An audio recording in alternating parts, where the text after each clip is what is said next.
Out of England today that rocketed around the world. The future queen, Kate Middleton, expecting her first child. But she was rushed to the hospital, Prince William by her side.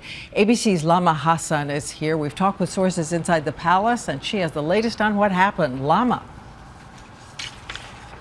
Good evening, Diane. Well, the couple had been so tightly lipped about the pregnancy that even some people here at the palace, including the Queen, Prince Charles, and other members of the royal family, reportedly only found out about it today.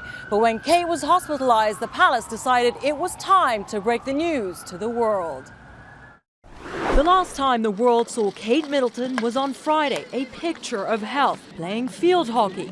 Now we learn the Duchess of Cambridge is pregnant and hospitalized for a condition called hyperemesis gravidarum.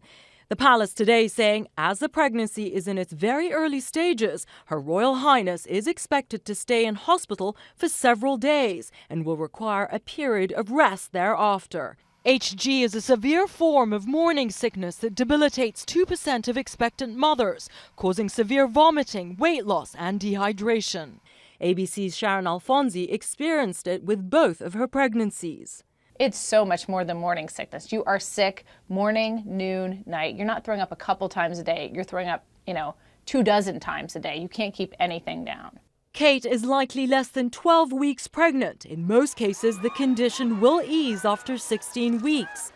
Doctors say HG can also give a hint about the baby. Studies show mothers that experience it have slightly higher odds of carrying a girl or twins. And if there are twins and there needs to be a C-section, doctors tell us it is clear that one will need to be delivered first, and thus the first in line. Looking at the royal line of succession, there is the Queen, then Charles, William, then Harry. But the rules of succession are changing, so whether Wills and Kate have a boy or a girl, this new baby will now bump Harry and 37 other members of the royal family and be next in line after William. William's child will be third in line to the throne, regardless of whether it's a girl or a boy. Ever since the fairy tale wedding 18 months ago, the world has been watching for a baby bump.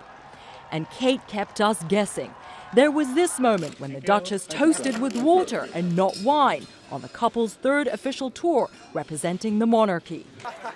And this when William sparked speculation after accepting a baby gift.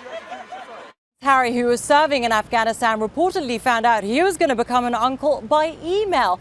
As for Kate, well, she'll remain in the hospital under observation for several days. Diane? All right, Lama, thank you. And we read your questions online all day about this condition that sent Kate Middleton to the hospital. And we bring in now ABC's Dr. Jennifer Ashton, an obstetrician who's delivered, am I right, 1,000 babies at least? Yes. First of all, how big a risk is this to mother and child? Well, to be clear, Diane, this is potentially very serious for a pregnant woman. At this stage of pregnancy, however, most of the risks lie with the mother. And how do you treat it? What do you do?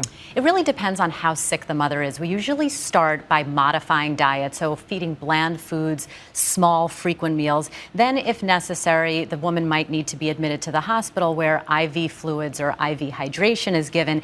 If that doesn't work, we then go on to medications, and these are very strong anti-nausea medications that work both in the brain as well as the stomach.